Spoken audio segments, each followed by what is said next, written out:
इन महाराष्ट्र में इलेक्शन का घमासान जारी है, लेकिन इस दौरान महायुति और महाविकास आघाड़ी के दरमियान सीटों के बंटवारों को लेकर पल पल घमासान हो रहा है।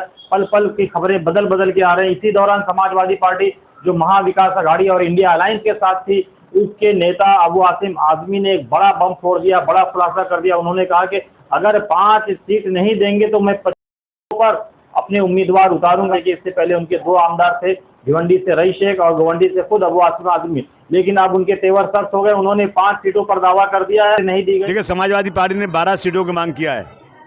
12 सीट में 5 सीट तो हम लोग बिल्कुल चुन चुके हैं, जहां हमारी पूरी तैयारी हो चुकी है।